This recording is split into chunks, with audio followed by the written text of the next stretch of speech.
Hi there, welcome to another video lesson. Today I thought I'd do a lesson for beginners. I mean people who perhaps haven't even picked the guitar up. I think it's best to start with the very basics. I know that when people get started, generally they want to dive straight into songs and get started that way. But my experience has shown me that sometimes it's good to have some basics, fundamentals, you know, different parts of the guitar, the notes on the guitar, things of that nature. So I thought I'd take in a few of the basics that would be useful for you to know. So we're going to cover a little bit of the anatomy of the guitar. We're going to take a look at chord diagrams and how to read those. And also changing chords, which is probably the first obstacle to overcome as a guitar player. This can be quite a tricky thing. So I'm going to try and just touch on a few of those points in this first lesson.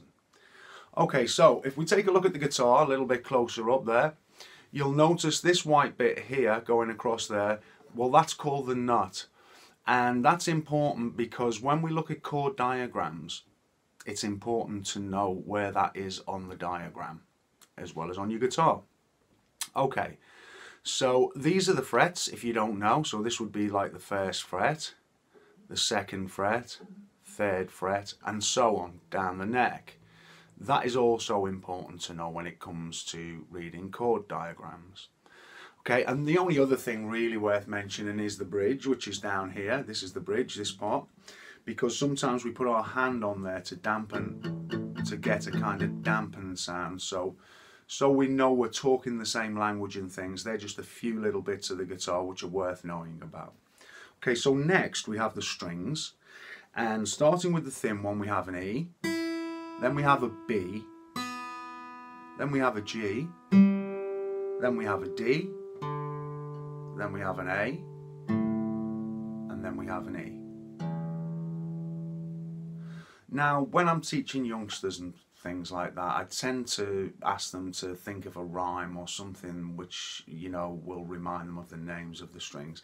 Can be anything you want, you know, anything that you can associate with the names. For example, as I say with the kids and stuff I teach, I just say Easter bunnies get drunk at Easter, something simple like that that they will remember, and generally they do. So it is worth knowing that, okay, so we can talk the same kind of language. Okay, now another thing worth spending a little bit of time, it won't take long learning, are the notes on the thick string at the top, the E string here. Okay, so as we said, it's E when nothing's played, and if we play the first fret, it's an F. Then it's an F sharp, then a G, then a G sharp, A sharp, B, C, C sharp, D, D sharp, E. Okay, now we've gone the whole way. So it's not too difficult to remember that one if you dedicate perhaps 5 minutes a day or something like that to just trying to remember that. But it is very useful, as I say. It all helps with reading the chords and things of that nature. So, chord diagrams. Let's have one of those. Okay, now as you can see, there are 6 vertical lines. Yeah. Now they correspond to the strings on the guitar. So over on the far right hand side is our first vertical line, and that corresponds to the thin string. Okay, so the furthest vertical line on the diagram on the right hand side corresponds to your thin string. The one furthest on the left corresponds to the bass string, like that. Okay, so that's the one on the far left, and this is the one on the far right. And obviously you can work out the ones in between are the other strings. So that's the vertical lines. Okay, now the horizontal lines correspond to the frets here. So you have, you know, 1, 2, 3, 4. The diagrams usually take in 4 frets. It can sometimes be more, it may sometimes be less, but as long as you know that the horizontal lines correspond to the frets, that's the important thing. Okay, now you will notice on the chord above that there are some large circles. Now they correspond to where we put our fingers.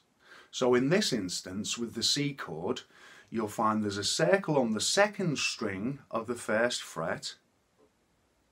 There is a circle on the fourth string of the second fret, and another one on the fifth string of the third fret. Okay, so they just denote where we put our fingers. So when we put our fingers on those circles where they are, we will have a C chord. Now that doesn't mean that we play all the notes, because you'll notice if I play this top note here, it doesn't sound very good. Okay, now above on the diagram at the top, you'll notice there are some smaller circles and little crosses. Now the smaller circles mean that the note is sounded and it is an open string. So for example, you will notice there is a little smaller circle on the near the nut, the diagram of the nut, and it just means that that is played open. Whereas on the thick string, the E string, which if you remember is on the left hand side of the diagram, you'll find there's a cross near the nut here on the diagram. Now that means that the note is dampened and not played. So that's all you need to know about the circles and crosses which fall near the nut on the diagram. Okay, a zero denotes you play the note, it's an open note. And a cross denotes that you don't play that note, you dampen the note, or you just don't play the note. Now that should help in terms of being able to read the chord diagrams. Yeah, so just to recap, we have 6 vertical lines from right to left. They go from thinnest to thickest. Horizontal lines denote the frets. The circles, the larger circles that is, denote where we put our fingers. In this instance, as we mentioned, a C would be like that. And the smaller circles and crosses denote open strings or damped or unplayed notes. So I hope that that gives you some idea as to how to read the diagrams and things like that. Okay, now so the next thing is to choose some chords. So let's take the C as we've looked at that. Okay, that's a C. And let's take an F. That's that chord. And a G, which is this chord. Okay, now as you will have seen, those diagrams have come up, and hopefully you will be able to read those and play those chords. So one more time, we have a C, an F, and a G, like that.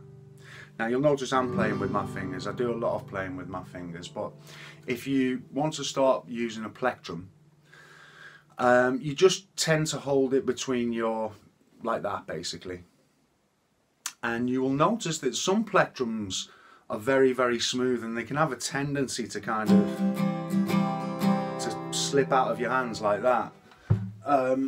So what I tend to do is go for the ones which have some kind of grip on them. I use Jim Dunlop, if that's of any interest to you. And they're just not so smooth, they have a little bit of grip on them. Now if you find that you're dropping the plectrum a lot of the time, it simply means you're not holding it tight enough basically. But you don't want to hold it so tight that everything's tense. So there is no real simple answer to that. It's a question of just practicing with it, yeah? So once you've got your C chord, what you want to do is you want to just start off simply.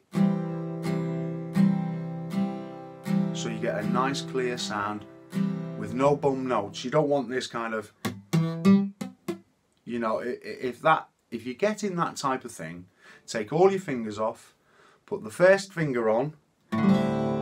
Okay, no bum notes there. We had our second finger, still no bum notes, and we had our third finger, still sounding nice and clear. Okay, so you don't want this kind of thing. And that will either mean that you're not pressing the note hard enough, or one of your other fingers is, you know, if for example your fingers were flat like that, well, they'd all be touching various strings. So it's important to try and keep your fingers pointed rather than flat. Keep them pointed and it will keep them off other strings. Okay, so as I say, with the plectrum, just start simple, so you can count to yourself 1, 2, 3, 4. Okay, nice clear sound. Now this may seem boring, but it's, I think, in the long run very helpful. What you need to do, and one of the most difficult things to get across to a beginner, is changing chords. Okay, so to go to, for example, from a C to an F to a G, it should be smooth. There shouldn't be big gaps in between. Okay, generally speaking, when people learn, you start in a C and they'll have this kind of thing fine, but when it comes to the F, there's a big gap like this before it happens. Now that's natural, you know, there is no way around that. The only way to kind of get over that is practice. It's, you know, that is the only way to kind of deal with it, is to just practice on a daily basis, and it will happen. You know, this is, if it's something you haven't done before, then it won't happen overnight.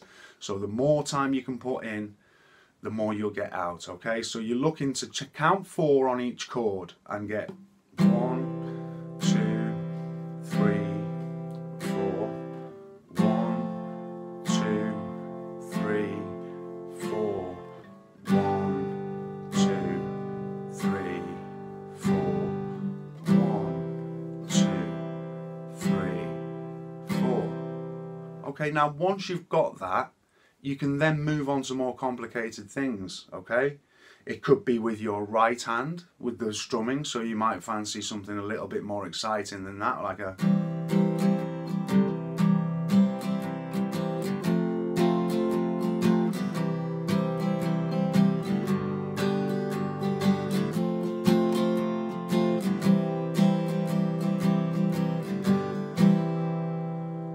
So the important thing is, at this stage, the left hand, trying to get those changes nice and smooth.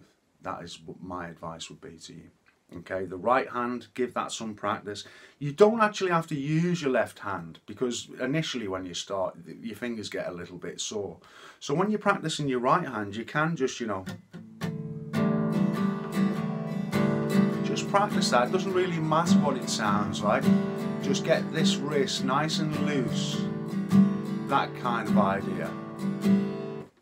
Okay, so the important thing is to try and move freely and easily between the C, F and the G.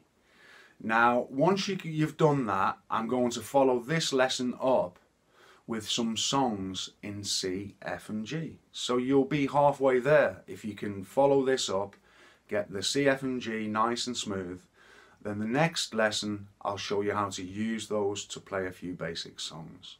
So I hope this has been of some help to you, and if you have any questions, I always appreciate any feedback. If there's something that you're not sure about or you need help with, I'll always do my best to try and help you with that.